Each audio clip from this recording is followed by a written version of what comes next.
Hi guys, तो कैसे हैं आप सब।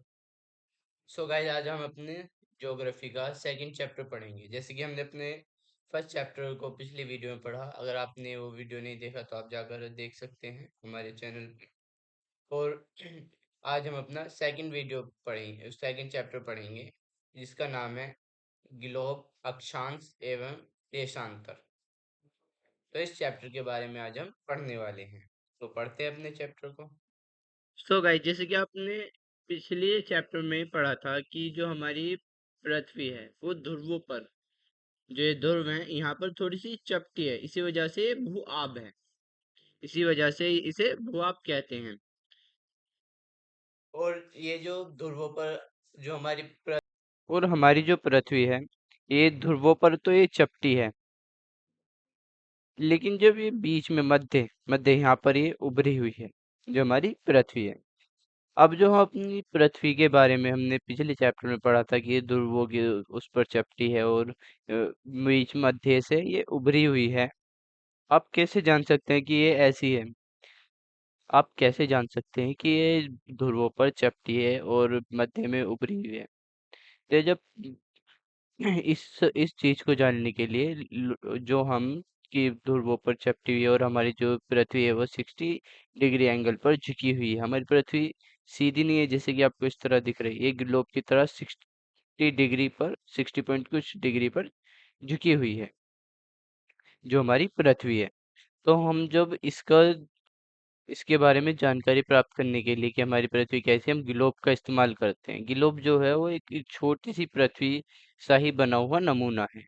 ये कह लीजिए कि छोटी सी पृथ्वी का ही बना हुआ नमूना है। तो हम जो अपनी पृथ्वी आदि के लिए बारे में जानकारी करने के लिए आता कि वो किस तरह से झुकी हुई है, कहाँ ध्रुवों पर कितनी चपटी, कितने एंगल पर वो जो है ये झुकी हुई है, तो हम इस चीज को मापने के लिए अपने ग्लोब का इस्तेमाल करते हैं। और जो ये ग्लोब होते हैं कई तरह के होते हैं, जैसे कि एक बहुत बड़ा ग्लोब होता है, जैसे कि ये आपको दिख रहा है।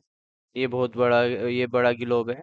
और इसके अलावा एक ऐसे भी वो होते हैं ग्लोब जिन्हें एक स्थान से दूसरे स्थान पर आसानी से ले जाया जा सकता है। लेकिन ये जो वाले बड़े जो ग्लोब होते हैं इन्हें आसानी से एक स्थान से दूसरे स्थान पर नहीं ले जाया जा सकता। मानो कि आप ट्रेवल कर रहे हो तो आपको एक ग्लोब के साथ थोड़ी ना लेकर चलोगे, तो ऐसे बड़े ग्लोब अपने साथ आसानी से नहीं ले जाए जा सकते। और इसके अलावा जो छोटे ग्लोब आते हैं जैसे कि पॉकेट ग्लोब, जो जो कि हम अपनी पॉकेट में रख सकते हैं, ये ऐसे छोटे ग्लोब होते हैं जो गुब्बारे की तरह होते हैं, बलून की तरह होते हैं। और इनमें हवा भर भर कर देखा जा सकता है कि ये कैसे हैं। तो एक बलून ग्लोब होते हैं। और ये जो ग्लोब होते हैं इन्हें एक स्थान से दूसरे स्थान तक आराम से ले जाया जा सकता है। आप इन्हें कहीं भी ले जाकर इनका यूज कर सकते हैं। और ये जो हमारे जो ग्लोब होते हैं ये रुके हुए नहीं होते, एक स्थान पर जमे हुए नहीं होते, इन्हें हम घुमा भी सकते हैं, ग्लोब को गोल गोल घुमा भी सकते हैं। और ये हम इनमें की कौन सा महासागर कहाँ है ये स्थिति पता करने के लिए हम इसे गोल गोल पे घुमा सकते हैं। जो हमारे ग्लोब होते हैं स्थिर नहीं होते हैं, ये ऐसे लट्टू आदि जैसे लट्टू हो गया इसकी तरह ये घुमा सकते हैं हम इसे। अब देखिएगा, जब हमें ये ग्लोब का पता चल गया और हम अपने जो पृथ्वी को देख सकते थे कि वो कैसी है, भूभाप किस्म की है और वो मध्य से थोड़ी सी उभरी हुई है। वो इसके अलावा हम जो पृथ्वी पर जैसे कि हम मान किसी महाद्वीप को देख रहे हैं, किसी बिंदु पर को देख रहे हैं, तो हम उस बिंदु को, उस स्थान का पता लगाना कैसे लगा सकते हैं? हम उसे का पता लगाना है तो हम इसे कैसे पता लगा सकते हैं? ये ऐसे बिंदु या ऐसे स्थान का पता लगाने के लिए काल्पनिक रेखा खींची गई हैं, जो काल्पनिक जिनकी मदद से हम ये पता लगा सकते हैं कि हमारी पृथ्वी पर कौन से स्थान पर कहाँ है। अब आप देखेंगे जो कि हमारा ग्लोब होता है, जो कि हमारी पृथ्वी का ग्लोब होता है, वो एक अक्षांश पर झुका हुआ रहता है, 60 डिग्री पर झुका हुआ रहता है। एक सुई सी, एक स्टिक सी उनके बीच में को रहती है, उस स्टिक को अक्षांश बोलते हैं। क्या बोलते हैं? अक्षांश बोलते हैं उस स्टिक को। और ये जो अक्षांश होता है ये दोनों ध्रुवों को, जैसे यहाँ पर उत्तरी ध्रुव और ये दक्षिणी ध्रुव हो गया, तो ये जो अक्षांश होता है, जो सुई होती है, ये दोनों ध्रुवों को बीच में से पिरी हुई होती है। और हम इस सुई की मदद से पृथ्वी को गोल गोल घुमा सकते हैं, जैसे पृथ्वी घूमती है। और उस पर काल्पनिक रेखाओं की मदद से हम बहुत कुछ जान सकते हैं। लेकिन ये जो सुई आदि जो होती है पृथ्वी पर नहीं होती, ना ही पृथ्वी पर कोई काल्पनिक ऐसी रेखाएं होती हैं, हमारे द्वारा ही बनाई गई हैं।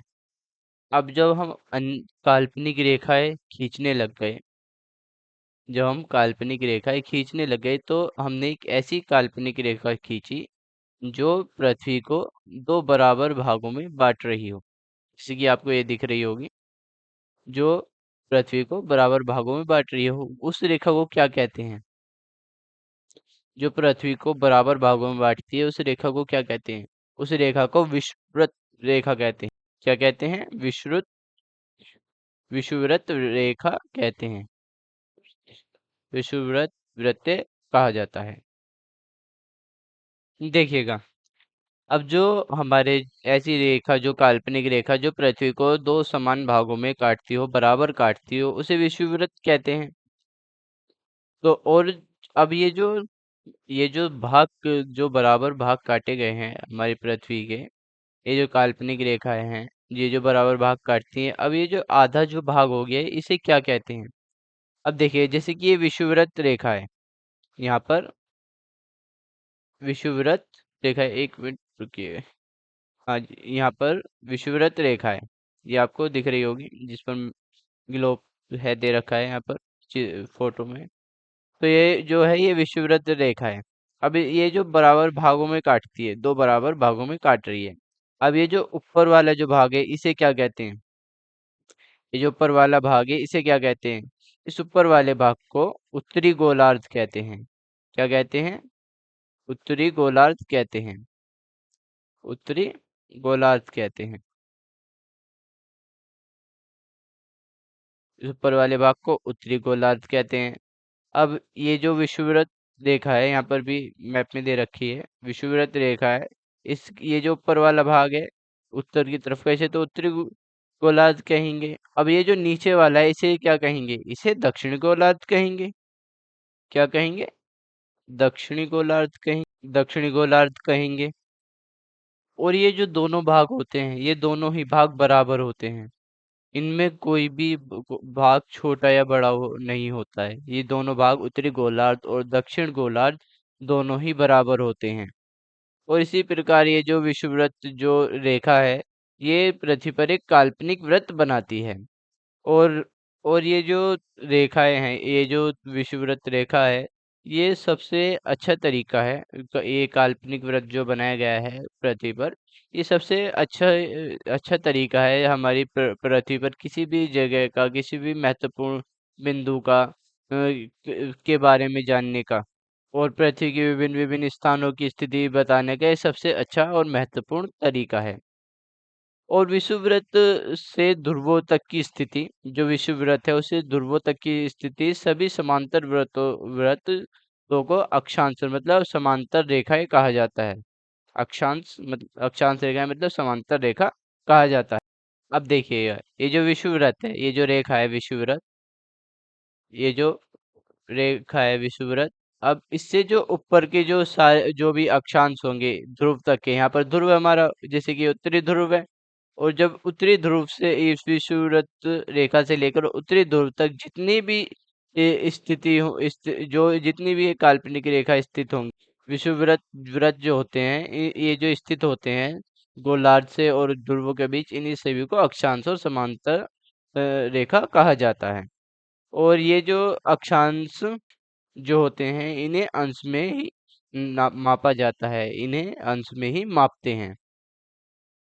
अब ये जो हमारे विषुववृत्त जो है, वो शून्य अंश को दर्शाता है। जो हमारा विषुववृत्त है, अभी हम इसे रेखा नहीं वृत्त कहेंगे, क्योंकि ये वृत्त हो गया। ये पृथ्वी जो है, ये इसके चारों तरफ खींचा गया है। तो अब ये जो हमारा विषुववृत्त है, ये शून्य अक्षांश पर होता है। यहाँ पर जो अक्षांश होता है, वो शून्य होता है, 0 डिग्री लैटिट्यूड पर है। जो हमारी विषुववृत्त जो है हमारा, वो 0 डिग्री लैटिट्यूड पर स्थित है। अब ये जो हमारी विषुववृत्त जो है, विषुववृत्त व्रत जो है ये जो है ये जीरो शून्य अंश अक्षांश पर क्यों है, ये शून्य अंश पर क्यों है, अक्षांश पर क्यों है? क्योंकि ये जो हमारी लेटीट्यूड है, ये सॉरी हमारी विषुववृत्त जो है ये इसलिए 0 डिग्री लेटीट्यूड पर है क्योंकि ये दोनों तरफ से बराबर ही है, दोनों ध्रुवों से। अब इसके अलावा हम दूसरा यह भी कह सकते हैं कि जो हमारी विषुववृत्त है वो दोनों ध्रुवों से, दोनों ध्रुवों के बीच की दूरी के चारों चारों ओर के वृत्त का एक चौथाई है। जैसे कि एक माप है 360 डिग्री, जो कि हमारी पूरी पृथ्वी के चारों तरफ का है 360 डिग्री, जैसे कि आप सब जानते हैं। अब जब ये 360 डिग्री है और जब 360 डिग्री का एक चौथाई करेंगे, हम 1/4 करेंगे तो वो 90 होगा। और इसी तरह जो 90 अक्षांश है, जो उत्तरी अक्षांश उत्तर ध्रुव को दर्शाता है, और जो 90 अंशांश दक्षिण है वो दक्षिण ध्रुव को दर्शाता है। तो इसी तरह जो हमारे विषुववृत्त है वो 0 डिग्री होता है। और इसी प्रकार जो हमारे लेटीट्यूड जो उत्तर में स्थित होते हैं, जैसे कि ये लेटीट्यूड है ये उत्तर में स्थित है, तो इन लेटीट्यूड को नॉर्थ लेटीट्यूड कहा जाएगा, मतलब उत्तरी अक्षांश कहा जाएगा। और जो ये जो हमारी विषुववृत्त के दक्षिण में स्थित होंगे, जैसे कि आपको यहाँ पर दिखाई दे रही है, जो दक्षिण में स्थित होंगे उन्हें दक्षिणी दक्षिणी अक्षांश कहा जाएगा, साउथ लेटीट्यूड। तो इसी तरह जो हमारे लेटीट्यूड होते हैं उन्हें बांटा जाता है। जैसे कि आपको मैं इस पर सही तरीके से समझा देता हूँ। अब हमारी जो ये विषुववृत्त व्रत जो है, अब इसके जो ऊपर का जिसके जो उत्तर का जो एरिया होगा उसे उत्तरी ध्रुव अक्षांश कहेंगे। क्या कहेंगे उसे? उत्तरी ध्रुव अक्षांश कहा जाएगा। तो इन्हें उत्तरी अक्षांश कहेंगे। अब जो इसके जो नीचे के होंगे उन्हें दक्षिणी अक्षांश कहेंगे। तो आपकी समझ में आ गया होगा। और ये जो हमारी जो ये विषुववृत्त व्रत है, इसकी जैसे जैसे ऊपर जाएगा, अब यहाँ पर तो एंगल जो है ये आपको दिख रहा होगा, ये 0 है। अब इसके बाद जैसे ये एंगल बढ़ा तो ये 23 डिग्री हो गया, और यहाँ पर एंगल बढ़ा तो 60 डिग्री। जैसे जैसे यहाँ पर 90 डिग्री हो जाएगा, क्योंकि ध्रुवों पर 90 डिग्री रहता है, और यहाँ पर भी 90 डिग्री हो जाएगा। और इसी तरह यहाँ पर 23 डिग्री। जैसे जैसे ये जो विषुववृत्त को बांटा गया है, क्योंकि हमारी जो पृथ्वी है उभरी हुई है और ध्रुवों पर चपटी है, तो इसी वजह से जो विषुववृत्त में बांटा गया है ये शून्य रहता है। यहाँ पर कोई भी लेटीट्यूड का एंगल नहीं बनता है, कोई भी लेटीट्यूड की डिग्री का एंगल नहीं बनता है। तो जैसे जैसे ध्रुव इस रेखा से ऊपर जाएंगे ऐसे ऐसे एंगल बनता चला जाएगा। तो इसी के आधार पर हमारे अक्षांश और अंश और अक्षांश रखे गए हैं। और हाँ, आप अपने अक्षांश को कैसे जानेंगे? आप अपने अक्षांश को जानने का एक बेहद ही आसान तरीका है। आप अपने स्थान से, जो आपका जो स्थान है उससे ध्रुव तारे का कोण नापिए। जैसे आप यहाँ पर हैं, यहाँ पर ध्रुव तारे का कोण नापिए, और उससे आपको अपना अक्षांश पता चल जाएगा। जैसे आप ध्रुव तारे का कोण नापेंगे, उसी के आधार पर जो ध्रुव तारे का कोण बनेगा उसके हिसाब से, उसके ही अनुसार आपका भी अक्षांश वही होगा जितना डिग्री का कोण बनेगा।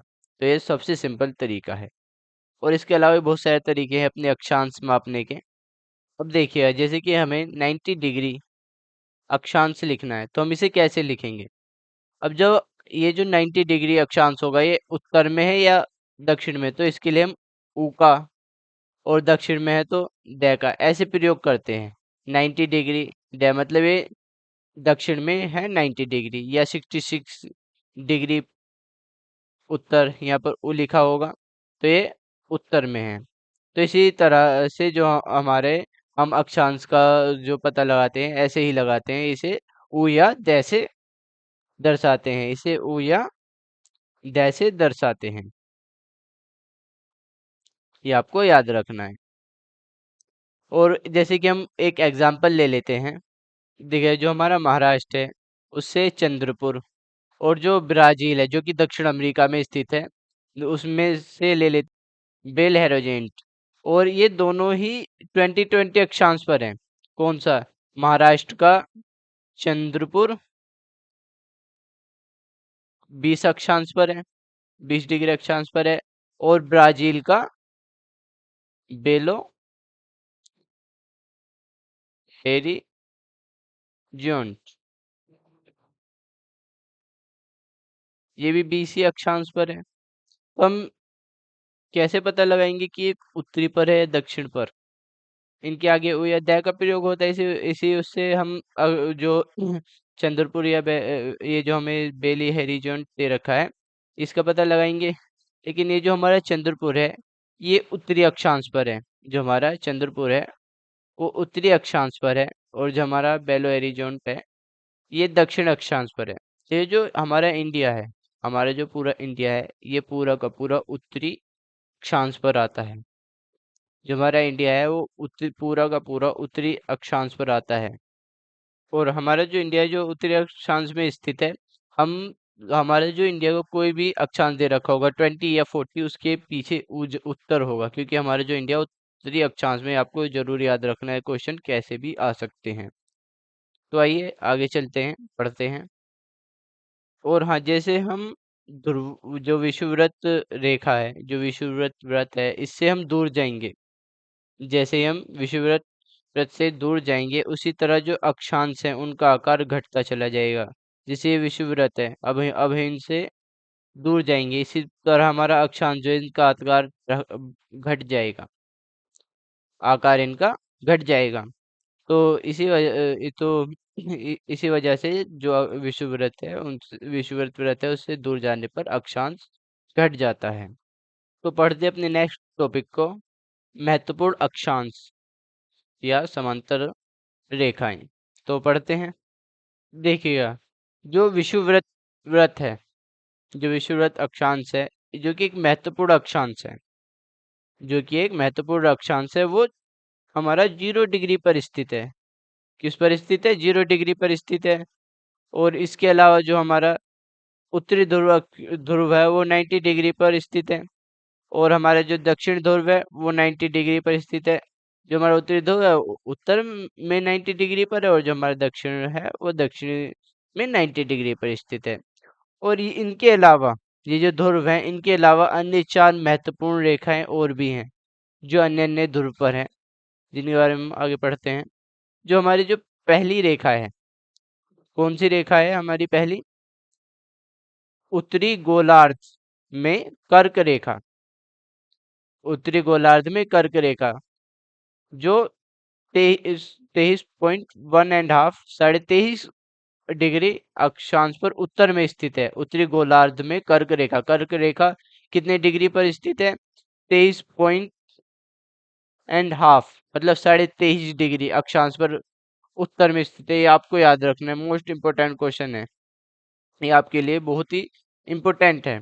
ये कैसे भी एग्जामिनर आपसे पूछ सकता है कि उत्तरी गोलार्ध में 23.5 डिग्री पर कौन सी रेखा है, या 23.5 डिग्री पर उत्तर में कौन सी रेखा है। तो आपको ये जरूर याद रखना है। तो अब जो हमारी दूसरी रेखा आती है, वो है दक्षिणी गोलार्ध में मकर रेखा, दक्षिण गोलार्ध में मकर रेखा। और ये जो हमारी मकर रेखा है, ये जो हमारी मकर रेखा है, ये भी 23.5 डिग्री, 23.5 डिग्री गोल दक्षिणी दक्षिणी गोलार्ध पर है, जो कि हमारे 23.5 डिग्री दक्षिणी गोलार्ध पर है, जो कि हमारी मकर रेखा है। और कभी कभी कभी कंफ्यूजन हो जाता है कि 23.5 डिग्री गोलार्ध पर हमारी उत्तरी उत्तरी गोलार्ध पर है मकर रेखा, या कभी कभी ऐसा भी हो जाता है कि 23.5 डिग्री पर हमारी उत्तर में दक्षिण में कर्क रेखा है। तो आपको ये ध्यान रखना है, जो उत्तर में है वो कर्क रेखा है, और दक्षिण में मकर रेखा। या आप ऐसे भी याद रख सकते हैं, जो आपका उत्तर है, उत्तर मतलब आंसर, ये जो उत्तर रेखा है इसे आप ऐसे याद रख सकते हैं, जो उत्तर है आपका उत्तरी गोलार्ध उत्तर है, वो कड़क है, मतलब कर्क है। और जो आपका दक्षिण है, जो नेगेटिव है, वो मकर है, मतलब आलस आदि है। तो आपको आप इस तरह से भी इसे याद रख सकते हैं। और इसके अलावा विषुववृत्त के 66.5 डिग्री उत्तर में, उत्तर ध्रुव में व्रत, कहाँ पर? जो हमारा विषुववृत्त है उसके 66.5 डिग्री उत्तर में, 66.5 डिग्री उत्तर में स्थित उत्तर ध्रुव व्रत, स्थित उत्तर ध्रुव व्रत। तो ये भी बहुत ज्यादा इंपॉर्टेंट है, ये आपको याद रखना है। और जो हमारी नेक्स्ट है विषुव व्रत रेखा, जो कि दक्षिण में है। विषुव व्रत रेखा जो है वो दक्षिण में है 66 डिग्री पर, 66.5 डिग्री, 66.5 डिग्री पर स्थित है दक्षिण में, जो हमारी विषुववृत्त रेखा है। तो आपके जरूर याद रखनी है, सबसे ही मोस्ट इम्पोर्टेंट रेखाएं हैं। तो आइए चलते हैं अपने नेक्स्ट टॉपिक पर। नेक्स्ट टॉपिक को पढ़ते हैं, लेकिन आपको ये जो रेखा है आपको बहुत ही याद रखनी है, ये आपके लिए बहुत ही मोस्ट इम्पोर्टेंट है। देखिएगा, ये जो कर्क रेखा है, कर्क रेखा और मकर रेखा जो कि हमने यहाँ पर पढ़ी थी, जो कि कर्क रेखा और उत्तरी गोलार्ध पर 23.5 डिग्री पर है, और मकर रेखा दक्षिण गोलार्ध पर 23.5 डिग्री पर स्थित है, दक्षिण गोलार्ध पर। तो यहाँ पर मकर रेखा जो है, यहाँ पर इसके जो बीच के सभी जो अक्षांश होते हैं, इसके बीच के सभी जो अक्षांश होते हैं, यहाँ पर जो सूरज होता है वह इस पर एक वर्ष में एक बार सिर के ठीक ऊपर दिखाई देता है, सिर के ठीक ऊपर होता है। और इसीलिए जो ये जो क्षेत्र होता है मकर रेखा से और कर्क रेखा के बीच में, ये जो क्षेत्र होता है इसमें अधिक ऊष्मा होती है। ये जो क्षेत्र होता है ये बहुत ही अधिक अधिक ऊष्मा प्राप्त करता है, और इसी क्षेत्र को उष्ण कटिबंधी कहते हैं, इसी क्षेत्र को उष्ण कटिबंध कहते हैं, जो कि हमारी मकर रेखा और दक्षिणी गोलार्ध की जो हमारी मकर रेखा है और जो उत्तरी गोलार्ध की कर्क रेखा है, इनके बीच में के जो सभी अक्षांश होते हैं, इनमें सूरज वर्ष में सिर्फ ठीक ऊपर एक बार होता है। और इस ये जो क्षेत्र होता है ये सबसे अधिक ऊष्मा प्राप्त करता है, इसी क्षेत्र को उष्ण कटिबंध कहा जाता है, उष्ण कटिबंध कहा जाता है। आपको याद रखना है कि उष्ण कटिबंध किसे कहा जाता है। देखिए, मैं आपको उष्ण कटिबंध जो क्षेत्र होता है, जो जगह होती है, उसके बारे में थोड़ा सा समझा देता हूँ।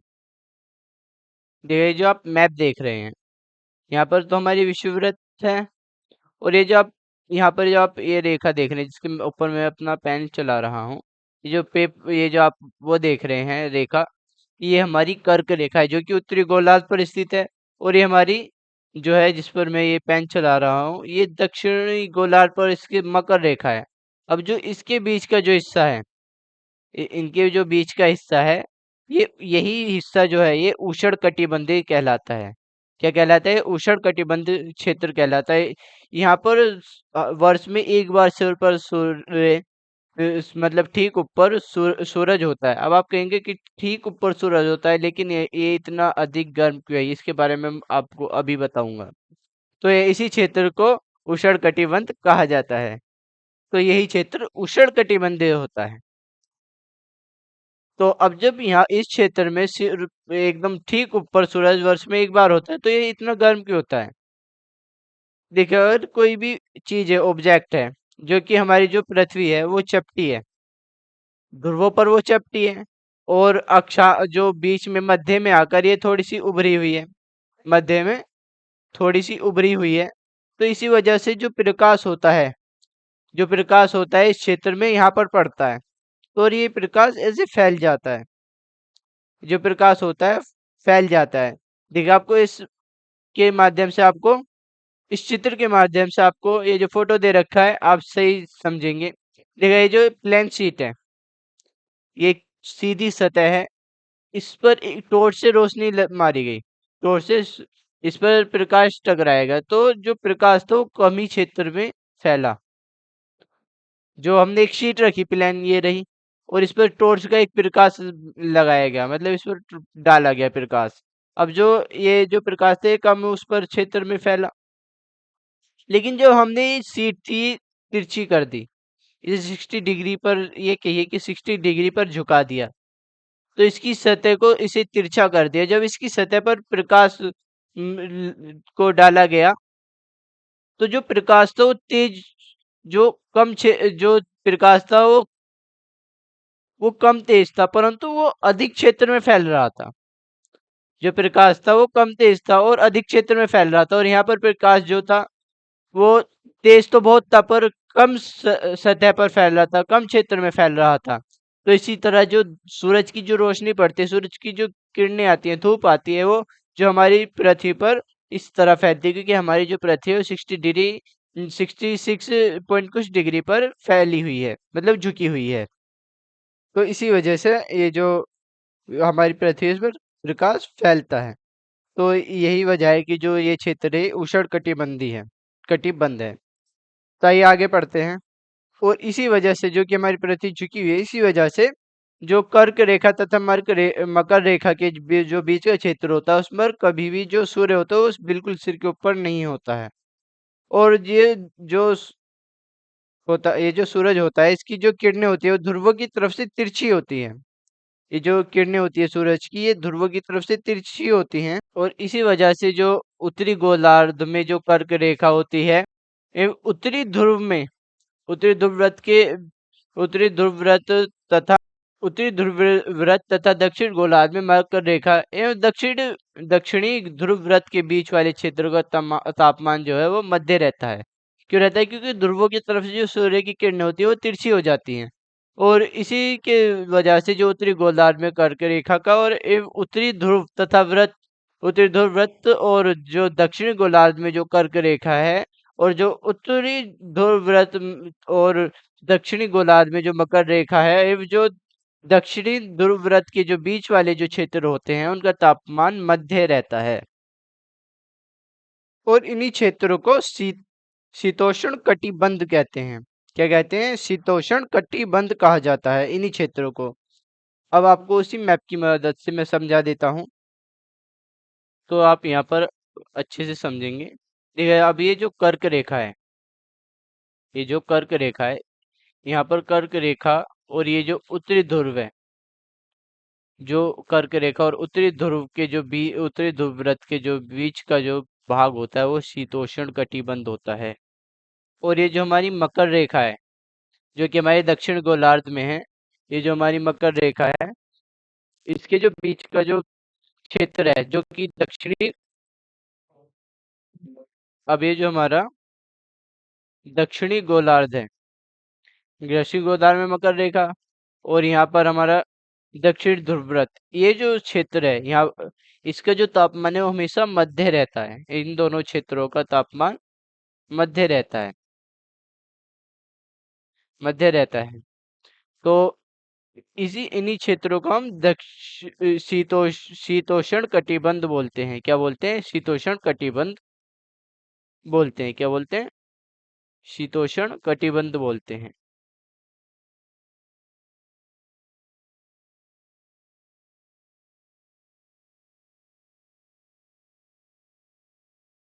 शीतोष्ण कटिबंध बोलते हैं। और जो उत्तर में होगा उसे उत्तरी शीतोष्ण कटिबंध, और जो हमारा दक्षिण में होगा उसे दक्षिणी शीतोष्ण कटिबंध बोलेंगे। तो वापस चलते हैं। अब जो उत्तरी गोलार्ध में उत्तर ध्रुव एवं उत्तरी ध्रुव तथा दक्षिणी गोलार्ध में जो हमारा दक्षिणी ध्रुव और दक्षिण ध्रुव के जो बीच के जो क्षेत्र है बहुत ही ज्यादा ठंडे होते हैं, और इन्हें शीतोष्ण कटिबंध बोलते हैं। क्या बोलते हैं? शीतोष्ण कटिबंध बोलते हैं इन क्षेत्रों को। देखिए, हम इसमें समझ लेते हैं।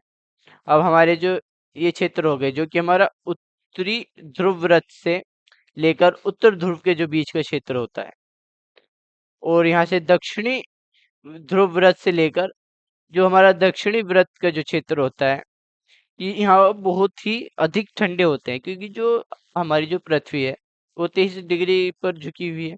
तो इसी वजह से जो वो होती हैं, जो सूर्य की जो किरणें होती है मैक्सिमम इन्हीं क्षेत्रों पर आती हैं और आकर ऐसे फैल जाती हैं। इन्हीं क्षेत्रों को धूप मिलती है, यहाँ पर कम मिलती है, क्योंकि फैलकर जब तक आती है तो इन क्षेत्रों तक बहुत कम मिलती है। जो हमारे बीच का क्षेत्र है उससे ज्यादा मिलती है, इसलिए इसे उष्ण कटिबंध बोलते हैं। यहाँ पर कम मिलती है, लेकिन मिलती है कि इतनी मिलती है कि यहाँ पर तापमान जो है मध्य रह सके, तो इसलिए इसे शीतोष्ण कटिबंध बोलेंगे।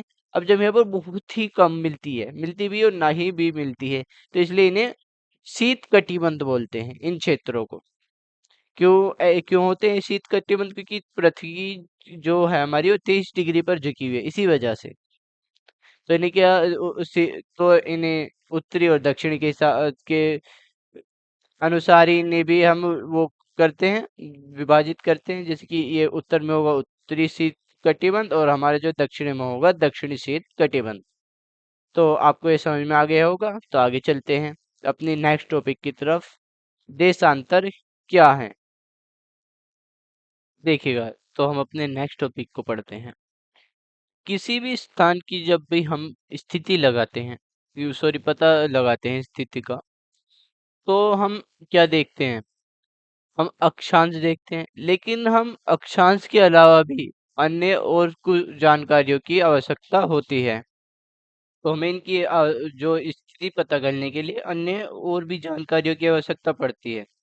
लेकिन केवल अक्षांश की ही आवश्यकता नहीं पड़ती, और भी चीज की आवश्यकता पड़ती है। जैसे कि प्रशांत महासागर में एक द्वीप है, टेंगो टेंगा द्वीप है। तो ये जो द्वीप है, और एक हिंद महासागर में द्वीप है, मॉरिश। महासागर का मॉरिश, और हमारे जो हिंद महासागर है, वो सॉरी प्रशांत महासागर टेंगो, और हिंद महासागर का मॉरिश। जो ये जो द्वीप है दोनों, ये दोनों ही 20-20 डिग्री अक्षांश पर है, 20-20 डिग्री अक्षांश पर है। जो हमारा मॉरिश है वो दक्षिण पर है, ये उत्तर पर है। लेकिन ये कहाँ पर स्थित है, लेकिन ये कहाँ पर स्थित है, इनकी सही जानकारी लगाने के लिए, इनकी स्थिति का सही आंकलन करने के लिए कि वो कहाँ पर है कहाँ पर नहीं, तो हम उत्तरी ध्रुव से, ये जो हमारा उत्तरी ध्रुव है, उत्तरी ध्रुव से, और ये जो दक्षिणी ध्रुव है, यहाँ पर इनके संदर्भ में इनसे मिलाकर काल्पनिक रेखाएं खींची जाती हैं। और ये जो उत्तरी ध्रुव और दक्षिण ध्रुव को जोड़ने वाली संदर्भ रेखा जो होती है, जो कि पूर्व से पश्चिम तक, जैसे कि आपको ये जो रेखा दिख रही है, ये पूर्व से पश्चिम तक, इनमें कितनी दूरी है इनके बीच में, ये पूर्व से और ये पश्चिम से, या पूर्व से सॉरी ये पश्चिम से और ये पूर्व से कितनी दूरी है इनके बीच की, ये जानने जानने के लिए इन्हें हम अंशों में मापते हैं।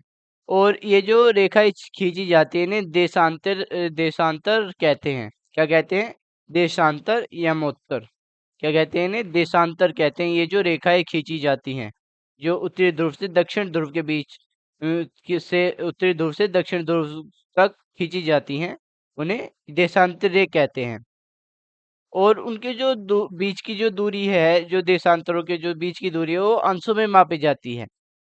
और जो प्रत्येक जो अंश होता है, देखिए ये जो अंश होता है, ये जो इनके जो देशांतर है, इनके जो बीच की जो दूरी है, ये अंश में मापी जाती है। और इनमें जो प्रत्येक जो अंश होता है,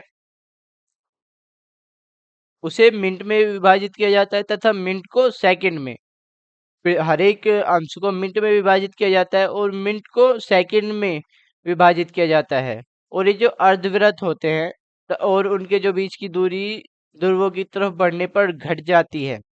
उनकी जो बीच की जो दूरी होती है ध्रुवों पर बढ़ने पर घट जाती है। जैसे कि यहाँ पर आप, यहाँ पर विषुववृत्त वृत्त पर है, अब यहाँ पर ऊपर जाएंगे तो इनके बीच ये जो है ध्रुवों पर जाने पर ये जो देशांतर है, इनके बीच की दूरी घट जाती है, और ध्रुवों पर जाकर ये शून्य हो जाती है। ध्रुवों पर जाकर ये शून्य हो जाती है। और यहाँ पर जो सभी देशांतर यमोत्तर होते हैं, ये सभी मिल जाते हैं। सभी देशांतर यहाँ पर मिल जाते हैं।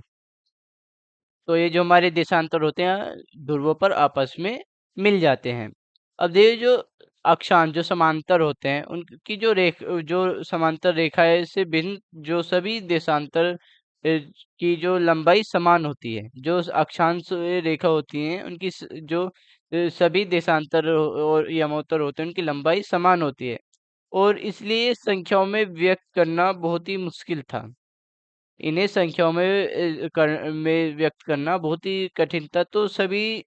तो जब सभी देश इकट्ठा हुए, मतलब सभी देशों ने एक साथ एक फैसला लिया, निश्चय किया कि ग्रीनविच, जहाँ एक ब्रिटिश राजकीय वेधशाला है, से गुजरने वाला जो यमोत्तर है, जो ग्रीनविच से जो गुजरने वाला जो यमोत्तर है, तो जो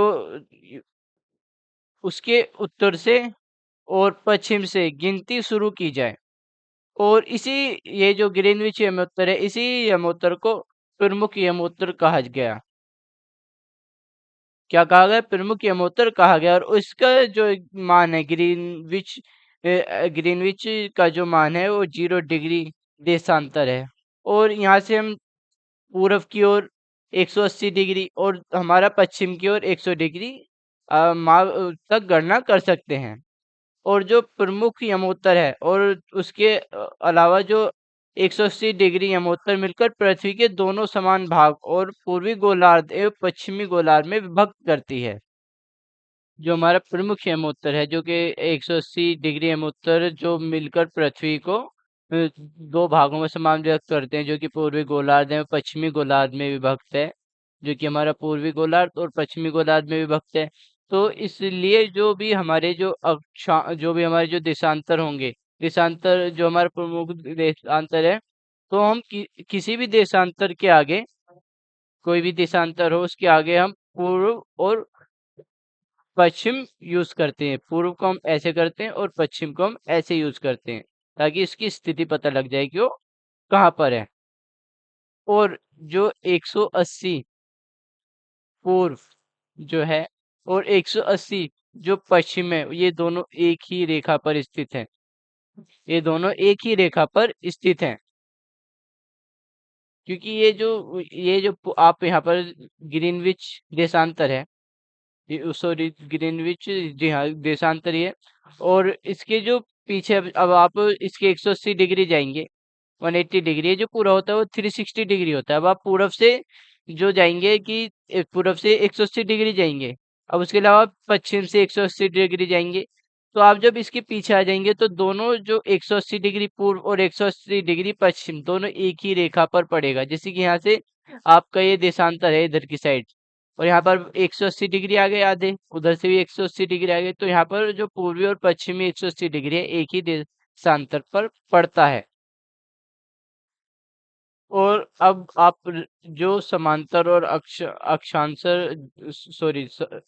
और देशांतरी यमोत्तर के जो बीच में ग्रेड बनाई जाती है, इनके बारे में अगर आपको सही से पता होता है तो आप इस किसी भी स्थान की स्थिति का पता लगा सकते हैं। जैसे कि आपका 180 डिग्री 180 डिग्री उत्तरी उत्तरी वो सॉरी 180 डिग्री जो पूर्व में हो गया देशांतर हो गया, और आपका 60 डिग्री आपका दक्षिण में वो हो गया, वो उत्तर उत्तर में आपका गोलार्ध हो गया, 60 डिग्री गोलार्ध हो गया, और 180 डिग्री आपका वो देशांतर हो गया। तो आप उस स्थान का पता लगा सकते हैं, क्योंकि वो जो स्थान है वो एक ही जगह पर आपको मिलेगा। तो आप ऐसे किसी भी स्थान का पता लगा सकते हैं। आप एक एग्जाम्पल ले लेते हैं, जैसे असम में धुबरी है। असम में जो धुबरी है, सॉरी धुबरी धुबरी जो है वो 26 डिग्री उत्तर में, 26 डिग्री 26 डिग्री अक्षांश है उसका उत्तर में। उसका जो अक्षांश है 26 डिग्री उसका अक्षांश है उत्तर में। और अब जो उसका 90 डिग्री 90 डिग्री पूर्व में उसका देशांतर है। तो ये एक जो जगह होगी ये एक सीमित ही होगी, मतलब आप इस जगह का आसानी से पता लगा सकते हैं। इसके अलावा कोई भी जगह जो 26 डिग्री उत्तर में अक्षांश हो और 90 डिग्री पूर्व में देशांतर हो, ऐसी जगह कोई और हो नहीं सकती असम के धुबरी के अलावा, और ऐसी कोई जगह नहीं हो सकती। और हाँ, ये अब यहाँ पर जहाँ धुबरी होगा, जैसे कि हम मान लेते हैं कि यहाँ पर जो असम का धुबरी है, यहाँ पर अब जो हमारा देशांतर इधर से आएगा, सॉरी जो अक्षांश इधर से आएगा और जो हमारा देशांतर इधर से आएगा, ये दोनों उस जगह को काटेंगे, इसलिए वहां पर बिंदु होगा एक, वहां पर एक बिंदु होगा। और यही जो बिंदु होगा ये सही धुबरी की सही जगह बताएगा, यही बिंदु धुबरी की सही जगह बताएगा। तो आप इस तरह से किसी भी जगह का पता लगा सकते हैं। तो आगे हमें ये टाइम का जो हमारे ग्रीनविच जो है उससे टाइम का जो जोन है वो हमें दे रखा है, जो ग्रीनविच वेध साल है, जिससे हमारे अक्षांश और देशांतर का पता लगाया जाता है, जिससे हमारे देशांतर का वो करा गया है। यहाँ पे 0 डिग्री है, तो इसी के हिसाब से हमारे टाइम भी मैनेज किया गया है।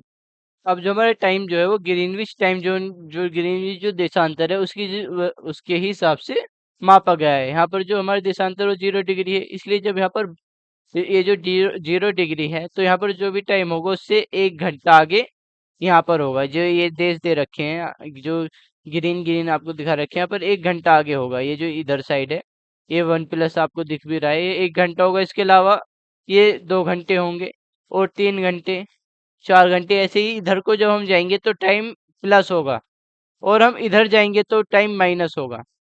लेकिन जो अंतर्राष्ट्रीय तिथि जो रेखा है, जो अंतर्राष्ट्रीय तिथि रेखा है जो कि यहाँ पर खींची गई है, जिसके बारे में आगे पढ़ेंगे, ये जो टाइम को अलग करती है। वरना जो एक ही देश में रहने वाले जो लोग थे उन्हें अलग एक तिथि माननी पड़ती थी। तो इसी वजह से जो ग्रीनविच टाइम जोन ने जब टाइम को निर्धारित किया तो उसने ये रेखा को खींचा। ये जो काल्पनिक रेखा है ये टाइम तिथि, अंतर्राष्ट्रीय तिथि रेखा है।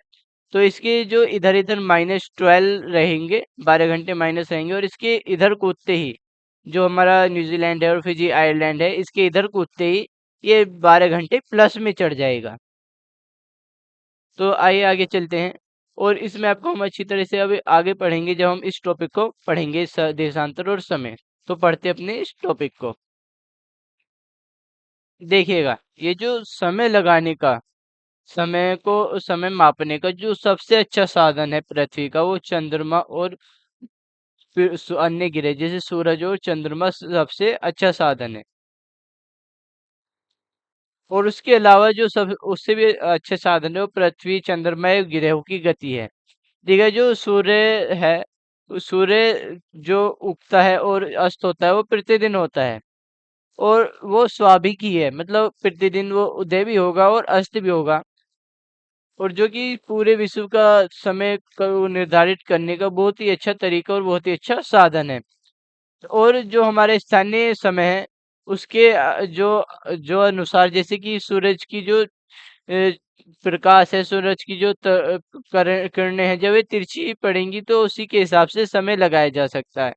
जो कि दोपहर में जो परछाई के हिसाब से भी सूर्य समय का पता लगाया जा सकता है, कि जैसे दोपहर के 12 बजे जो परछाई होगी बिल्कुल सीधी रहेगी, और जैसे जैसे सूर्यास्त होगा ऐसे ऐसे हमारी परछाई तिरछी होती चली जाएगी। तो इसी सूर्य के मदद से हम समय का पता लगा। और जो सूरज की जो परछाई होती है दोपहर के समय छोटी होती है, और जब सूर्य अस्त होता है या सूर्य उदय होता है, उगता है, तो जब जो लंबाई होती है परछाई की वो अधिक होती है। और जब ग्रीनविच जो हमारा मुख्य देशांतर है, जो 0 डिग्री देशांतर है, तो उस पर जो जब सूरज ऊपर एक बिल्कुल अपने सबसे सर्वोच्च बिंदु पर होता है, बिल्कुल अपने सर्वोच्च बिंदु पर होता है, जब उस समय उत्तर पर सभी स्थानों पर दोपहर होगी। जो हमारा ग्रीनविच जो टाइम जोन है उसमें जो जब सूर्य है उस समय आकाश के सबसे ऊंचे बिंदु पर होता है, तो उस समय जो यमोत्तर है उस पर, उसके सभी स्थानों पर दोपहर होगी। देखिए, जो कि हमारी पृथ्वी है, जो हमारी पृथ्वी है वो पृथ्वी जो है वो चक्कर लगाती है। और वो कैसे लगाती है? वो चक्कर पश्चिम से पूर्व की ओर लगाती है, पश्चिम से पूर्व की ओर ऐसे घूमती है। जो हमारी पृथ्वी है, जो हमारी पृथ्वी है वो पश्चिम से पूर्व की ओर घूमती है, जैसे कि आप सब जानते हैं। और जो स्थान जो है, जो स्थान जो अब ग्रीनविच के जो पूर्व में होगा, अब जैसे यहाँ पर ग्रीनविच है, अब जो पृथ्वी चक्कर लगाती है ये पश्चिम से पूर्व तक, जो ग्रीनविच से जो स्थान पूर्व में होगा, जैसे यहाँ पर हमारा इंडिया है, तो उसका जो ग्रीनविच का जो समय होगा वो इंडिया के समय से कम होगा, इंडिया का समय ग्रीनविच के समय से ज्यादा होगा। अब जो इसका जो ग्रीनविच का जो समय है वो, जो अभी पश्चिम में जो स्थान है ग्रीनविच के समय से, उसका समय पीछे होगा। जैसे कि अमेरिका मान लीजिए, उसका समय पीछे होगा। तो जो पश्चिम में होंगे उनका समय पीछे होगा, और जो पूर्व में होंगे उनका ग्रीनविच से समय आगे होगा। अब देखिए, जो हमारी पृथ्वी है वो अपने पूरे जो अपने अक्षांश है उस पर पूरे एक दिन में घूमती है, मतलब 24 घंटे में 360 डिग्री घूमती है अपने अक्षांश पर, जो हमारी पृथ्वी है। अब जो हमारी पृथ्वी है वो 1 घंटे में 15 देशांतर घूमती है, 15 डिग्री देशांतर घूमती है। तो अब 1 घंटे में कितने मिनट हो गए? 60। तो 60 से ये 4 मिनट में एक देशांतर घूमेगी, 4 मिनट में एक देशांतर घूमेगी जो हमारी पृथ्वी है।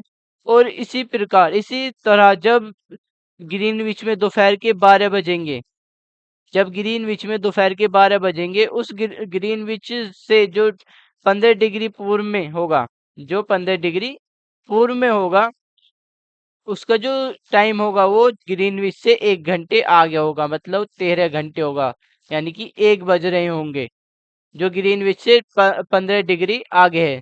कैसे कि जो एक देशांतर हो 15 डिग्री का है, अब 1 डिग्री में जो 4 मिनट आती है और 15 की जो 4 में मल्टीप्लाई करे तो 60, 7 जो होता है वो 1 घंटा होता है 60 मिनट का।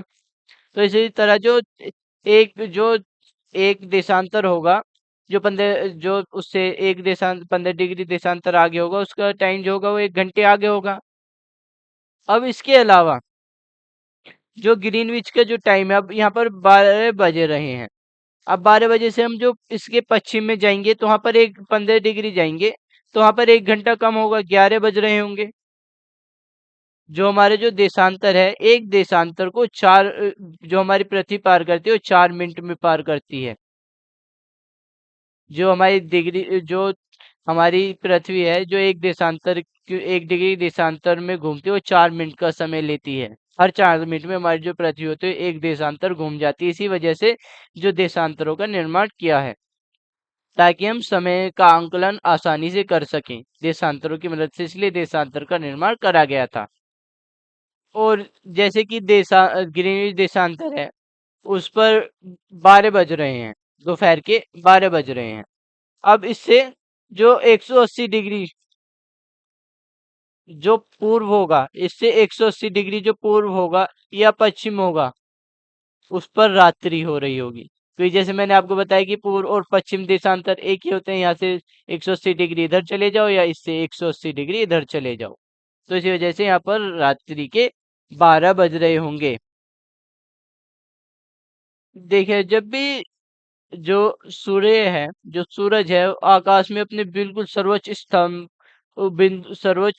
पर हो, सर्वोच्च बिंदु पर हो, जब भी आपके यमोत्तर पर जो सूर्य है वो बिल्कुल उच्चतम बिंदु पर हो, और दोपहर में उस समय घड़ी में 12 बजते हैं, जब वो सूर्य अपने उच्चतम बिंदु पर होता है तो उसी समय दोपहर के 12 बजते हैं।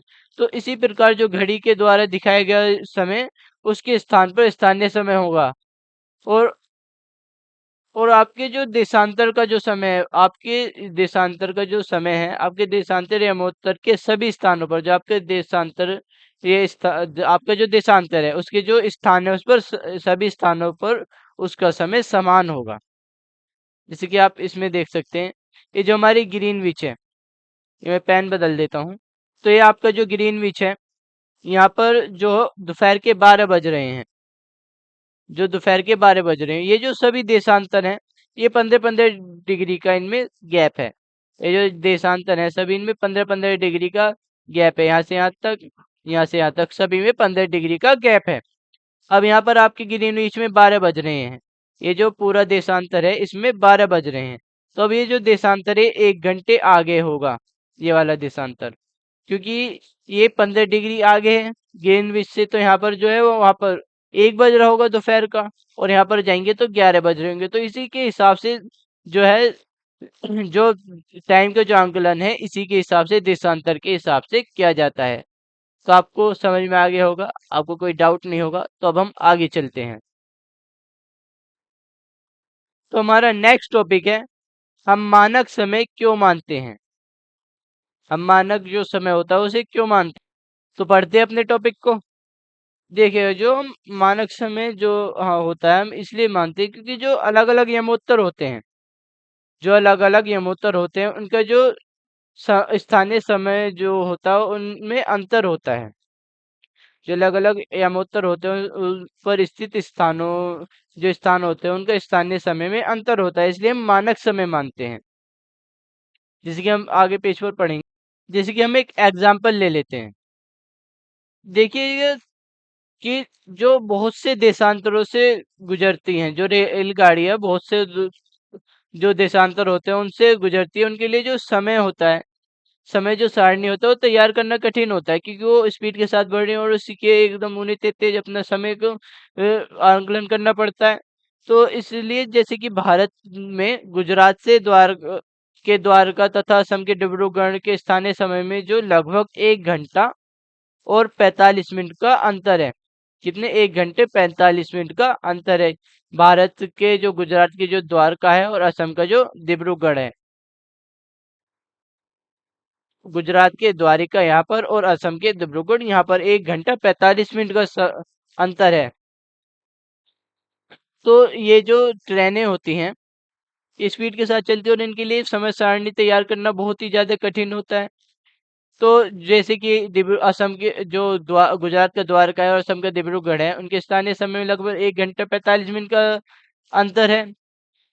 तो इसलिए जरूरी है कि जो भी देशांतर देश के मध्य से होकर गुजरेगा, जो भी देशांतर देश के मध्य से होकर गुजरेगा, कि जो भी देश के मध्य भाग से होकर गुजरने वाला जो यमोत्तर है, वो यमोत्तर के जो स्थानीय समय को देश का ही मानक समय माना जाता है।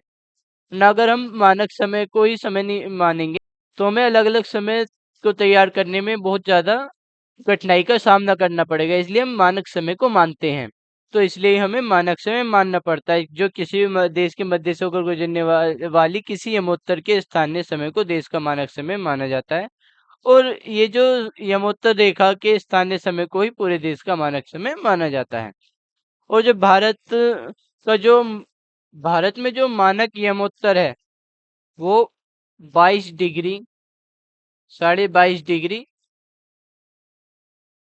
पूर्व है, मतलब 22.5 डिग्री पूर्व में है, जैसे कि आपको यहाँ पर दिखाई दे रहा होगा जो भारत का जो मानक यमोत्तर माना गया है। तो इतना है। और जो ये यमोत्तर है इसके अनुसार ही हमारे पूरे देश का जो स्थानीय समय है वो मानक समय माना जाता है। और इसी समय को भारतीय मानक समय के नाम से जाना जाता है। जैसे कि कबीर भोपाल के जो एक छोटे से नगर का नाम है, सॉरी, कबीर भोपाल के एक छोटे से नगर में रहता है। कबीर नाम का एक लड़का है जो कि भोपाल के एक छोटे से शहर में रहता है। और वह जो अपने मित्र आलोक से कहता है कि वो आज रात सो नहीं पाएगा, और भारत एवं इंग्लैंड के बीच एक क्रिकेट मैच जो कि लंदन में 2 बजे, दोपहर के 2 बजे शुरू होगा, और जो कि भारत समय अनुसार 7:30 बजे होगा। भारत के समय के अनुसार 7:30 बजे होगा, शाम की 7:30 बजे, जो कि रात को बहुत लेट शुरू होगा। तो इसमें हमें ये पूछ रहा है कि यहाँ पर एक क्वेश्चन है कि जो भारत एवं इंग्लैंड के बीच के जो समय है उसमें अंतर क्या है। देखिएगा, या तो हम ऐसे लगा सकते हैं कि यहाँ पर जो दोपहर को 2 बजे शुरू होगा, और जो हमारा जो भारत में जो शुरू होगा वो रात के 7:30 बजे होगा। तो हम इसमें ऐसे माइनस करके पता लगा सकते हैं कि 2 से हमारे 5.5 घंटे हो गए। और इसके अलावा हम देशांतर से भी पता लगा सकते हैं। देखिएगा, जो इंग्लैंड का के जो लंदन का जो टाइम है, जो मानक जो वहाँ का मानक समय है, तो और वहाँ का जो यमो देशांतर है वो 0 डिग्री है। वहाँ का जो देशांतर है वो 0 डिग्री है, और भारत का 82 डिग्री है। भारत का 82 डिग्री है। तो देशांतर की मदद से भी हम अ, इंग्लैंड और भारत के बीच में जो समय है उसको जान सकते हैं कि भारत और इंग्लैंड के बीच में इस समय का कितना अंतर है, जो कि इंग्लैंड का जो देशांतर है 0 डिग्री और भारत का 82 डिग्री देशांतर है। तो जो भारत का जो भारत का जो मानक समय है जो कि ग्रीनविच के पूर्व में 82 डिग्री और 30 पूर्व में स्थित है। और यह यहाँ का समय, जो हमारे भारत का जो समय है, लंदन से जो ग्रीनविच है उससे 5.5 घंटे आगे हैं, सब 5 घंटे 30 मिनट आगे हैं। तो भारत में जब 7:30 शाम के 7:30 बज रहे होंगे, तो लंदन में दोपहर के 2 बज रहे होंगे। तो जो लंदन और ग्रीनविच में जो वो सॉरी, भारत का मानक समय और ग्रीनविच के जो कि लंदन का मानक समय है, उसमें 5.5 घंटे का डिफरेंस है। तो हम अब आगे चलते हैं। देखिएगा, जो कुछ देश ऐसे भी हैं कि जो बहुत ही ज्यादा बड़े हैं, जैसे कि आप रूस को मान लीजिए। देखिएगा, जो रूस है वो यहाँ से ऐसे फैला हुआ है, और ये यहाँ पार कर कर यहाँ पर भी आ रहा है जो रूस है। तो इसमें क्या एक ही समय मानते हैं? क्या यहाँ पर एक ही समय को माना जाता है? ऐसा बिल्कुल भी नहीं है। क्योंकि जो देश बहुत ही अधिक विस्तारित है, जिनका जो बहुत ही अधिक बड़े हैं, उनकी उनकी अधिक विस, विस्तारीय होने के कारण उनके देशांतर हैं। तो इसी के कारण वहाँ एक से अधिक मानक समय अपनाया गया है। जैसे कि एग्जाम्पल है, रूस में 11 मानक समय अपनाए गए हैं। रूस में 11 मानक समय अपनाए गए हैं। और जो पृथ्वी है उसे 24 घंटे के समय क्षेत्रों में बांटा गया है। जो हमारी पृथ्वी है उसे 24 घंटे के समय क्षेत्रों में बांटा गया है। और जो 15 देशांतर है, तो जो वो प्रत्येक समय क्षेत्र को घेरता है। जो 15 डिग्री देशांतर है, वो प्रत्येक समय क्षेत्र को घेरता है। तो यहाँ पर हमारा जो चैप्टर है वो कंप्लीट होता है। आई होप कि आपको ये बहुत ही अच्छी तरीके से समझ में आएगा। मैंने बिल्कुल डीपली आपको हर एक चीज बताकर पढ़ा है। तो हमने कितना रिवाइज पढ़ा, और हमने कितना लर्न करा और कितना सीखा, ये देखने के लिए हम कुछ एमसीक्यूज करते हैं। आइए तो अपने एमसीक्यूज की तरफ चलते हैं और अपना पहला एमसीक्यूज करते हैं। तो हमारे जो फर्स्ट एमसीक्यूज है, ग्लोब के संदर्भ में निम्नलिखित कथनों में से कौन सा कथन सत्य है? कौन से कथन सत्य है? जो हमारा पहला कथन दे रखा है, एक सुई ग्लोब में झुकी हुई अवस्था में स्थित है, इसे अक्षांश अक्ष कहते हैं। और जो हमारा दूसरा कथन दे रखा है, ग्लोब पर दो बिंदु जिनमें से होकर सुई गुजरती है, उत्तरी तथा दक्षिण ध्रुव कहलाते हैं। तीसरा हमारा दे रखा है कि ग्लोब को सुई के चारों ओर पृथ्वी की भांति पश्चिम से पूर्व की तरफ घुमाया जा सकता है। तो जो हमारा फर्स्ट कथन दे रखा है कि एक सुई ग्लोब में झुकी हुई अवस्था में है, जो कि 23.5 डिग्री झुकी हुई है। जो कि 23.5 डिग्री, जो हमारी पृथ्वी झुकी है 23.5 डिग्री, इसी तरह जो ये सुई है वो 23.5 डिग्री झुकी हुई है, जो कि एक ग्लोब में झुकी हुई अवस्था में स्थित है, जिसे अक्ष कहते हैं। जी हाँ, उस सुई को अक्ष कहते हैं। परंतु वास्तव में ऐसी कोई भी जो वो सुई आदि हमारी पृथ्वी के अंदर नहीं है, ये ग्लोब में ही होती है। तो ये जो हमारा फर्स्ट कथन है ये तो सही है। अब हम जो दूसरे कथन को देखते हैं, ग्लोब पर दो बिंदु जिनसे होकर सुई गुजरती है, उत्तर तथा दक्षिण ध्रुव कहलाते हैं। जी हाँ, जो हमारी जो पृथ्वी है, ये जो ध्रुवों की तरफ से चपटी है, जो ध्रुवों की तरफ से चपटी है, और मध्य में आकर ये उभरी हुई है। ये ध्रुव है, यहाँ पर चपटी है, ये जो हमारे ध्रुव हो गए। यहाँ पर ये हमारी जो पृथ्वी है चपटी है, और जो मध्य में आकर ये थोड़ी सी उभरी हुई है। तो ये जो पृथ्वी है, इसे भू आब कहते हैं। भू आब कहते हैं जो हमारी पृथ्वी है। भू आब कहते हैं जो हमारी पृथ्वी है उसे। और जो हमारा तीसरा है कि ग्लोब को सुई के चारों ओर पृथ्वी की भांति पश्चिम से पूर्व की ओर घुमाया जा सकता है। देखिए, जो हमारी पृथ्वी है पश्चिम से पूर्व की ओर अपने धुरी पर चक्कर लगाती है और सूर्य की परिक्रमा करती है, जैसे कि हमने पिछले चैप्टर में पढ़ा था और इस चैप्टर में हमने पढ़ा है। और ये जो ग्लोब है इसमें एक सुई होती है, जो चारों ओर पृथ्वी की भांति घूम सकती है। जी हाँ, जो ग्लोब होता है वो स्थिर नहीं होता है। तो हमारे जो गाइज ये तीनों ही कथन सही हैं। तो हमारा जो आंसर है कि उपरोक्त तीनों कथन सत्य हैं। एक सुई ग्लोब में झुकी हुई अवस्था में स्थित है, जिसे अक्ष कहते हैं। और ग्लोब पर वो दो बिंदु जिनसे होकर सुई गुजरती है, उत्तर तथा दक्षिण ध्रुव कहलाते हैं। और ग्लोब को इस सुई के चारों ओर पृथ्वी की भांति पश्चिम से पूर्व की ओर घुमाया जा सकता है। लेकिन याद रहे कि इन दोनों में एक अंतर है। पृथ्वी पर वास्तव में ऐसी कोई सुई नहीं होती। जैसे कि मैंने आपको बताया था कि पृथ्वी पर वास्तव में ऐसी कोई भी सुई नहीं होती है। पृथ्वी अपना आप ही 23.5 डिग्री अक्ष डिग्री पर झुकी होती है, और यह अपने अक्षांशों पर चारों ओर घूमती है, और जो एक काल्पनिक देखा है।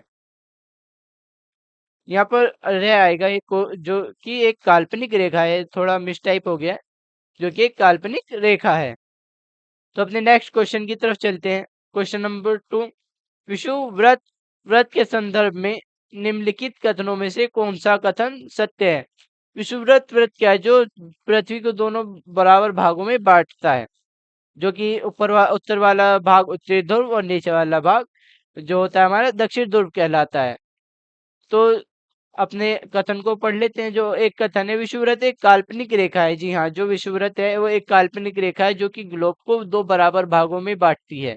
और दूसरा जो हमारा कथन है, पृथ्वी के उत्तर में स्थित आधे भाग को उत्तरी गोलार्ध कहा जाता है। और जो तीसरा कथन है, पृथ्वी के दक्षिण में स्थित आधे भाग को दक्षिणी गोलार्ध कहा जाता है। जी हाँ, ये भी कथन हमारा सही है, क्योंकि जो हमारी पृथ्वी है उसको एक विषुववृत्त व्रत काट रहा है, जो कि बराबर भागों में काटता है। और इसके जो ऊपर का जो भाग होता है वो उत्तरी गोलार्ध, ये भाग जो है वो उत्तरी कहलाता है। और नीचे का जो भाग होता है वो दक्षिणी कहलाता है। क्या कहलाता है? दक्षिणी कहलाता है। तो हमारे जो तीनों कथन है वो सही हैं। तो अपने आंसर की थोड़ी सी व्याख्या देख लेते हैं। उपयुक्त तीनों कथन सत्य हैं। यीशु व्रत एक काल्पनिक रेखा है जो ग्लोब को दो बराबर भागों में बांटती है। ओ, ओ, इस बांटती है और इसी प्रकार विषुववृत्त और व्रत पृथ्वी पर एक काल्पनिक व्रत है। विषुववृत्त एक काल्पनिक रेखा है जो कि हमारी पृथ्वी को दो बराबर भागों में बांटती है, और इसी प्रकार जो विषुववृत्त व्रत है वो पृथ्वी पर एक काल्पनिक व्रत बनाती है। यह पृथ्वी पर विभिन्न स्थानों की स्थिति बताने का सबसे महत्वपूर्ण संदर्भ बिंदु है। पृथ्वी किसी भी स्थान की स्थिति बताने के लिए एक बहुत ही महत्वपूर्ण बिंदु है, जो कि हमारा विषुववृत्त व्रत है। और विषुववृत्त व्रत से ध्रुवों तक की स्थिति और सभी समांतर ध्रुवों को अक्षांश मतलब समांतर रेखा कहा जाता है। और अक्षांश को अंश में मापा जाता है। तो आइए अपने नेक्स्ट क्वेश्चन की तरफ चलते हैं। क्वेश्चन नंबर 3, विषुववृत्त व्रत के संदर्भ में नीचे दिए गए कथनों में से कौन से कथन सत्य हैं? जो हमारा फर्स्ट दे रखा है कथन, विषुववृत्त 0 डिग्री अक्षांश को प्रदर्शित करता है। दूसरा कथन है, विषुववृत्त व्रत से ध्रुवों की ओर जाने पर अक्षांशों का आकार घट जाता है। तीसरा कथन है, विषुववृत्त से उत्तर या दक्षिण की ओर कोण की दूरी की माप को देशांतर कहा जाता है। तो ये जो विषुववृत्त है इसके बारे में ये जो बहुत ही बेसिक रेखा है, जो कि आपको बहुत ही ज्यादा ध्यान रखनी है, इसलिए विषुववृत्त का क्वेश्चन बार बार आ रहा है। तो जो हमारा विषुववृत्त है वो 0 डिग्री अक्षांश को प्रदर्शित करता है। जी हाँ, जो हमारा जो विषुववृत्त है वो ऐसे होता है, जैसे कि हमने बताया कि पृथ्वी को दो बीच भागों से बांटता है, तो हमारा वो 0 डिग्री पर होता है। और जो हमारे विषुववृत्त जो है वो ध्रुव की ओर अक्षांश पर जाने पर घट जाता है। विषुववृत्त जो विषुववृत्त है वो ध्रुवों की ओर जाने पर घट जाता है। कि जो हमारी पृथ्वी है, यहाँ पर विषुववृत्त हो गया। अब हम ऐसे जाएंगे ऊपर ध्रुवों पर, तो ये जो विषुववृत्त है ये घटता चला जाएगा ध्रुवों पर जाने पर। तो हमारे जो दूसरा कथन है ये भी सत्य है। और जो हमारा तीसरा कथन दे रखा है, विषुववृत्त व्रत से उत्तर या दक्षिण की ओर कोणीय दूरी की माप को देशांतर कहते हैं, ये हमारा बिल्कुल गलत है। ठीक है, जो विषुववृत्त है, ये जो विषुववृत्त व्रत है, इसके जो हम उत्तरी या दक्षिणी इसके उत्तरी या दक्षिणी की जो कोणीय दूरी की जो माप करते हैं उसे हम अक्षांश कहते हैं, ना कि हम देशांतर कहते हैं। क्या कहते हैं हम उसे? अक्षांश कहते हैं, ना कि हम उसे देशांतर कहते हैं। तो हमारा जो कथन 3 है वो गलत है। हमारे सत्य कथन कौन कौन से?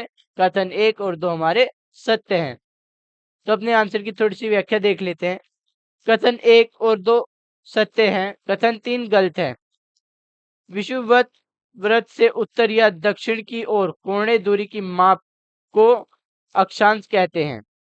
इस विषुववृत्त से दोनों ध्रुवों की ओर अक्षांश को मापा जाता है। और विषुववृत्त व्रत से ध्रुवों तक स्थित सभी समांतर व्रतों को अक्षांश व्रत कहा जाता है। और विषुववृत्त एक काल्पनिक व्रत है जो पृथ्वी को दो बराबर भागों में बांटता है, और विषुववृत्त से ध्रुवों की ओर जाने पर अक्षांशों का आकार घट जाता है। जो हमारे अक्षांश होते हैं वो ध्रुवों, फिर जब विषुववृत्त से हम ध्रुवों की तरफ जाएंगे, कोई उत्तर की तरफ जाए या दक्षिण की तरफ, तो उनका आकार घट जाता है। तो अपने नेक्स्ट क्वेश्चन की तरफ चलते हैं। नीचे दिए गए युग्मों से कौन से सम्मिलित नहीं है। यहाँ पर हमें कथन दे रखे हैं और यहाँ पर हमें कूट दे रखे हैं, इनके हमें बताने की कौन कौन से कूट सम्मिलित नहीं है। कि जो हमें फर्स्ट दे रखा है, कर्क रेखा एवं मकर रेखा के बीच का क्षेत्र शीतोष्ण कटिबंध कहलाता है। जो हमारी कर्क रेखा है और हमारी मकर रेखा है, उनके बीच का जो क्षेत्र है वो शीतोष्ण कटिबंध कहलाता है। और दूसरा जो हमें कथन दे रखा है, कर्क रेखा एवं विषुववृत्त के बीच का क्षेत्र, जो हमारी कर्क रेखा है और विषुववृत्त के जो बीच का क्षेत्र है वो शीतोष्ण कटिबंध कहलाता है। और जो हमारा तीसरा कथन दे रखा है, दक्षिण ध्रुव व्रत एवं दक्षिण ध्रुव के बीच का क्षेत्र उष्ण कटिबंध कहलाता है। तो ह- हम देखते हैं कि कौन से जो कूट हैं वो सत्य हैं। सो यहाँ पर ये व्रत नहीं है, यहाँ पर व्रत है। क्या है यहाँ पर? व्रत है। जो दक्षिण ध्रुव व्रत है एवं दक्षिण ध्रुव के बीच का जो क्षेत्र है वो उष्ण कटिबंध कहलाता है। तो हमें जो ऑप्शन ए दे रखा है कि केवल एक और दो, मतलब पहला और दूसरा कथन गलत है कि कर्क रेखा और मकर रेखा के बीच का क्षेत्र शीतोष्ण कटिबंध कहलाता है, और कर्क रेखा और विषुववृत्त बी के बीच का क्षेत्र शीतोष्ण कटिबंध कहलाता है। और बी में हमें दे रखा है कि दो और तीन, और सी में हमें एक और तीन, और डी में हमारा उपरोक्त सभी गलत हैं। तो हमारे जो तीनों कथन है, कर्क रेखा और मकर रेखा के बीच का क्षेत्र शीतोष्ण कटिबंध कहलाता है। दूसरा, कर्क रेखा या विषुववृत्त रेखा के बीच का क्षेत्र शीतोष्ण कटिबंध कहलाता है। दक्षिणी ध्रुव व्रत एवं दक्षिणी ध्रुव के बीच का क्षेत्र उष्ण कटिबंध कहलाता है। देखिए ये जो तीनों कथन है ये गलत हैं। तो यहाँ पर सभी सम्मिलित नहीं है। कि कौन से दिए गए युग्म सम्मिलित नहीं है, तो उपरोक्त सभी कथन, सभी जो युग्म है वो कोई सा भी युग्म सम्मिलित नहीं है। क्योंकि जो कर्क रेखा या मकर रेखा के बीच का जो क्षेत्र होता है वो हमारा उष्ण कटिबंध कहलाता है। क्या कहलाता है? उष्ण कटिबंध। और कर्क रेखा या विषुववृत्त रेखा के बीच का ही क्षेत्र भी उष्ण कटिबंध कहलाता है। देखा, ये जो हमारा विषुववृत्त है, अब यहाँ पर हमारा कर्क रेखा है और यहाँ पर हमारा है मकर रेखा है। तो हमारा जो विषुववृत्त, ये जो हमारा कर्क रेखा हो गया और यहाँ पर हमारा मकर हो गया। अब जो हमारा मकर है, कर्क रेखा है और हमारी जो मकर रेखा है, कर्क रेखा और मकर रेखा के बीच का जो भाग है वो शीतोष्ण कहलाता है? बिल्कुल नहीं। शीतोष्ण तो इसके ऊपर का भाग कहलाता है, ये हमारा उष्ण कटिबंध कहलाता है। शीतोष्ण कटिबंध नहीं, उष्ण कटिबंध कहलाता है। और जो हमारा ये जो हमारा कर्क रेखा है विषुववृत्त के बीच का क्षेत्र शीतोष्ण कहलाता है? नहीं। ये जो हमारा विषुववृत्त है, ये हमारा विषुववृत्त जो है, ये आपको कंफ्यूज नहीं होना है। विषुववृत्त जो है और उसके जो विषुववृत्त से लेकर कर्क रेखा से लेकर विषुववृत्त के जो बीच का जो क्षेत्र होता है उष्ण शीतोष्ण कटिबंध नहीं, ये भी हमारा उष्ण कटिबंध ही है। और जो हमारा तीसरा दे रखा है, दक्षिण ध्रुव व्रत से लेकर दक्षिण ध्रुव के बीच का क्षेत्र उष्ण कटिबंध कहलाता है? नहीं। जो हमारा ये हमारे पृथ्वी हो गई, यहाँ पर हमारा विषुववृत्त हो गया और यहाँ पर हमारा दक्षिणी ध्रुव व्रत हो गया, और हमारा यहाँ पर दक्षिण ध्रुव हो गया।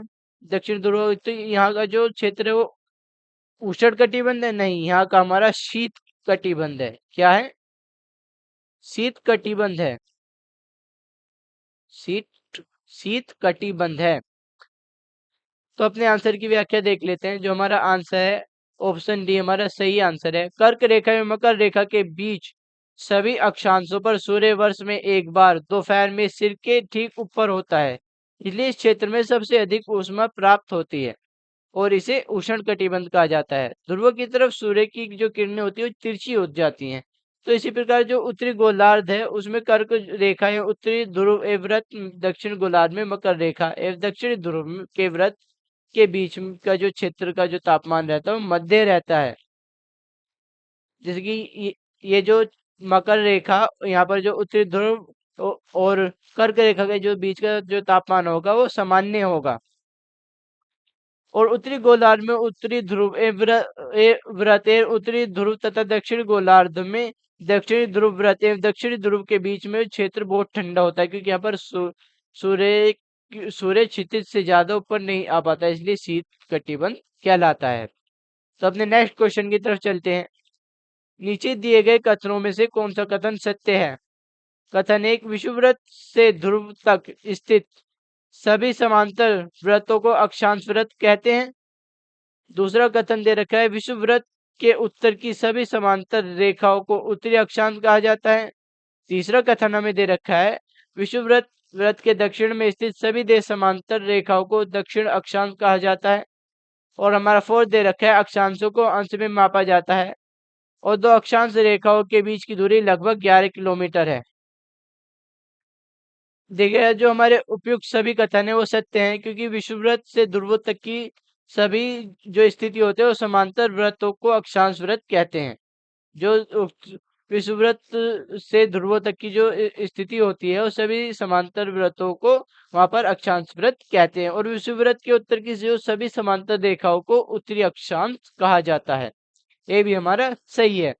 देखिए, जो विषुववृत्त के जो उत्तर के सभी जो समांतर जो रेखा है, जैसे कि विषुववृत्त हो गया, अब जो इसके जो उत्तर में जो सभी समांतर रेखाएं होंगी उन्हें उत्तरी अक्षांश कहा जाएगा, और निचले वालों को दक्षिणी कहा जाएगा। तो विषुववृत्त के दक्षिण में स्थित समांतर रेखाओं को दक्षिण अक्षांश कहा जाता है। जी हाँ, उन्हें दक्षिण अक्षांश ही कहा जाता है। और अक्षांशों को अंश में मापा जाता है तथा दो अक्षांशों के रेखाओं के बीच की दूरी लगभग 1111 किलोमीटर होती है। जी हाँ, जो हमारे ये अक्षांश होते हैं। अब इनमें जो 1 डिग्री से 1 डिग्री के जो बीच में जो दूरी होगी वो 111 किलोमीटर होगी। कितनी होगी? 111 किलोमीटर होगी। तो हमारा जो कथन 4 है वो भी सही है। तो उपरोक्त सभी कथन सत्य हैं। जैसे जैसे हम विषुववृत्त से दूर जाते हैं तो अक्षांश रेखाओं का आकार घट जाता है, और इस प्रकार विषुववृत्त के उत्तर की सभी समांतर रेखाओं को उत्तरी अक्षांश कहा जाता है तथा विषुववृत्त के दक्षिणी में स्थित सभी समांतर रेखाओं को दक्षिण अक्षांश कहा जाता है। उल्लेखनीय है कि अक्षांशों को अंशों में मापा जाता है तथा अक्षांश रेखाओं के बीच की दूरी को लगभग 111 किलोमीटर होती है। तो अपने नेक्स्ट क्वेश्चन की तरफ चलते हैं। उत्तरी ध्रुव से दक्षिण ध्रुव को जोड़ने वाली संदर्भ रेखा को क्या कहा जाता है? जो उत्तरी ध्रुव है, उत्तरी ध्रुव को दक्षिण ध्रुव से जोड़ने वाली संदर्भ रेखा को क्या कहा जाता है? कर्क रेखा, बी देशांतर रेखा, सी अक्षांश रेखा, डी मकर रेखा। जो उत्तरी ध्रुव को दक्षिण ध्रुव से जोड़ती है उसे देशांतर संयमोत्तर रेखा कहा जाता है। तो हमारा जो ऑप्शन बी है वो सही आंसर है।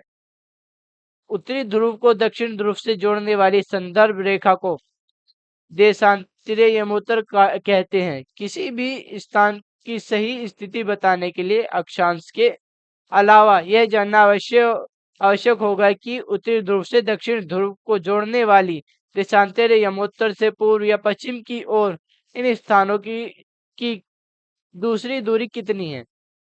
और दूसरा हमें पॉइंट दे रखा है कि यमोत्तर के बीच की दूरी विषुववृत्त का अधिकतम 11.3 किलोमीटर है तथा ध्रुवों का न्यूनतम 0 किलोमीटर होती है। जो ध्रुवों पर जो विषुववृत्त पर ये जो दूरी होती है देशांतरों की 111 किलोमीटर होती है, लेकिन जब ये ध्रुवों पर जाते हैं तो जो दूरी है वो कम हो जाती है, और जब ध्रुवों पर पहुंचकर जब ये आपस में मिल जाते हैं तो 0 हो जाती है। तो आगे चलते हैं।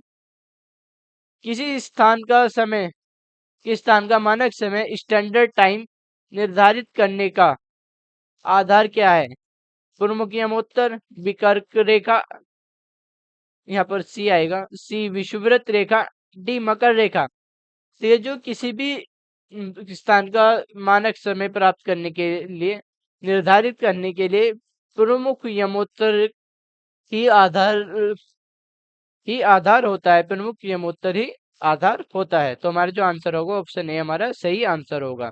देखा, प्रमुख यमोत्तर देशांतरीय यमोत्तर की लंबाई एक समान होने के कारण इन्हें सिर्फ मुख्य संरेखाओं में व्यक्त करना कठिन था तब सभी जो देशों ने निश्चय किया कि वे ग्रीनविच, जहाँ की ब्रिटिश राज्य के वेधशाला स्थित है, से गुजरने वाली जो यमोत्तर है, से पूर्व से पश्चिम की ओर गिनती शुरू की जाए, और इस यमोत्तर को प्रमुख यमोत्तर कहते हैं। और इसका जो मान है वो 0 डिग्री होता है। जो ग्रीनविच जो वेधशाला है, उसका जो मान जो होता है वो 0 डिग्री होता है। इसका ये मतलब है कि यहाँ का जो स्थानीय मानक समय निर्धारित करने का आधार है। मतलब ये जो स्थान है वो सभी स्थानों का जो मानक समय है उसके उसे निर्धारित करने का आधार है, और यहाँ से 80 डिग्री पूर्व या 80 डिग्री पश्चिम तक गणना करते हैं। तो अपने नेक्स्ट क्वेश्चन नंबर 8 की तरफ चलते हैं। निम्नलिखित में से कौन सा कथन सत्य है?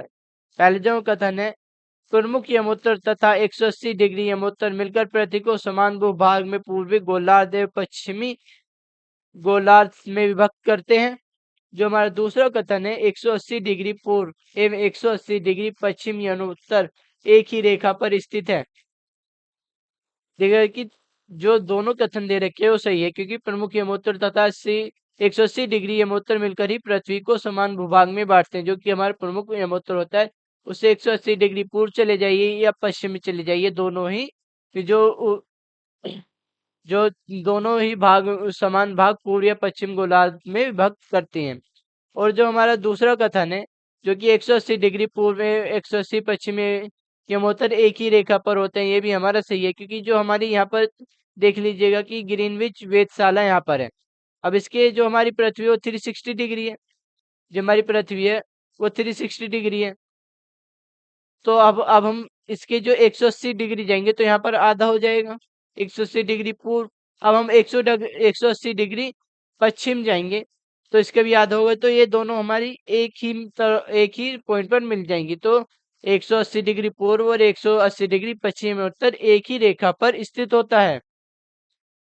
तो अपने उत्तर की थोड़ी सी व्याख्या देख लेते हैं। उत्तर उपयुक्त दोनों कथन सत्य हैं।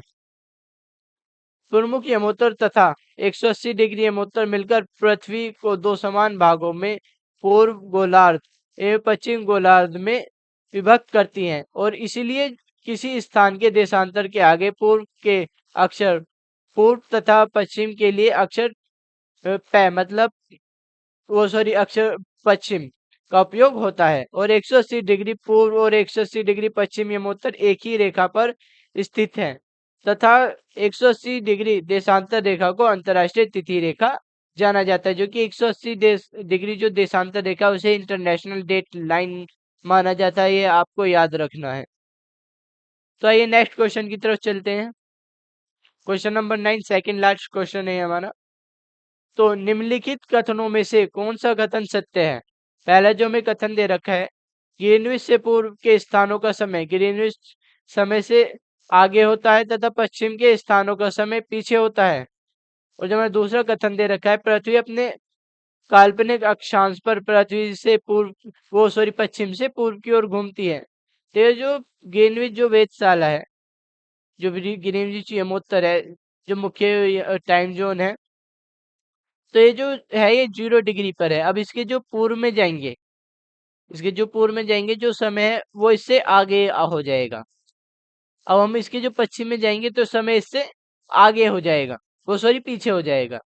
तो इसी तरह हमारी जो पृथ्वी है वो पश्चिम से पूर्व की ओर घूमती है, तो इसी कारण ये होता है।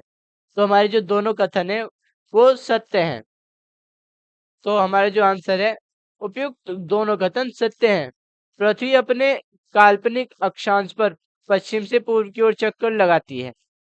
अंत वो स्थान जो ग्रीनविच के पूर्व में है, उनका समय ग्रीनविच से आगे होता है, तथा जो पश्चिम है उनका समय पीछे होगा। तब नेक्स्ट क्वेश्चन लास्ट क्वेश्चन की तरफ चलते हैं। पृथ्वी को अपने अक्षांश पर 1 डिग्री घूमने में कितना समय लगता है? ए जो ऑप्शन है 5 मिनट, बी 7 मिनट, सी 4 मिनट, डी 60 मिनट। जो हमारी पृथ्वी है उसे अपने 1 डिग्री अक्षांश पर घूमने के लिए 4 मिनट का समय लगता है। तो हमारा जो सही ऑप्शन होगा आंसर होगा ऑप्शन सी हमारा सही आंसर होगा। अपने क्वेश्चन आंसर की थोड़ी सी व्याख्या देख लेते हैं। जो उत्तर होगा ऑप्शन सी सही होगा। पृथ्वी अपने अक्षांश पर 24 घंटे में 360 डिग्री घूमती है। आप बात आपको सभी को पता है। और 24 घंटे में 360 डिग्री। तो 1 घंटे में अब हम 24 से 360 को डिवाइड करेंगे, 24 से 360 डिग्री को, तो 15 आ जाएगा। तो 1 घंटे में 15 डिग्री घूमती है। तो 1 घंटे में कितनी मिनट होती है? 60। तो 15 डिग्री घूमने में कितना समय लगता है? तो 60 मिनट लगती है। तो 1 डिग्री घूमने में कितना समय लगेगा? तो 15 से 60 को डिवाइड कर दो तो 4 मिनट। तो प्रति जो है वो 1 डिग्री 4 मिनट में घूमती है। ये आपको ध्यान रखना है। सो गाइज, यहाँ पर हमारा लेक्चर आज का समाप्त होता है। आई होप कि आपको वीडियो बहुत पसंद आया होगा। हाँ, मैंने पूरा आपको बेसिक यहाँ पर समझाया कि रेखा के बीच का कौन सा क्षेत्र को क्या कहते हैं, और हमारे देशांतर यमोत्तर के बारे में आपको कोई भी डाउट नहीं रहा होगा। अगर आपको कोई डाउट हो तो आप हमें कमेंट में बताएं, हम आपको उसका डाउट को जल्दी आपका क्लियर करेंगे। तो मिलते हैं अपने नेक्स्ट वीडियो में। तब तक के लिए गुड बाय। और हाँ, हमारे चैनल को सब्सक्राइब करना ना भूलें। और आपको अगर वीडियो पसंद आए तो लाइक करें, अपने दोस्तों को ज़्यादा से ज़्यादा शेयर करें, ताकि उनका भी भला हो, वो भी इस तरह के बेसिक पढ़ सकें, उन्हें भी अपने एग्जाम को क्लियर करने में मदद मिले। तो चलते अपने मिलते अपने नेक्स्ट वीडियो में। तब तक के लिए गुड बाय, टेक केयर।